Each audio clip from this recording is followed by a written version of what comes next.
కోసమే వేచి ఉన్న రేయిలా వేయి కళ్ళతోటి ఎదురు చూడనా వానజల్లు కోసమే వేచి ఉన్న పైరులా గంపెడంత ఆశతోటి చూడనా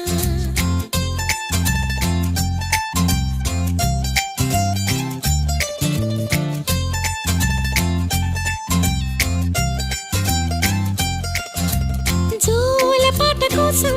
ఉయ్యాలలోన చంటి పాపలాగా కోడి కూత కోసం తెల్లారు జాము పల్లెటూరిలాగా ఆగనే లేనుగా చెప్పవా నేరుగా గుండెలో ఉన్న మాట ఏ ఒకటి రెండు మూడు అంటూ అరే ఒక్కో క్షణాన్ని నేను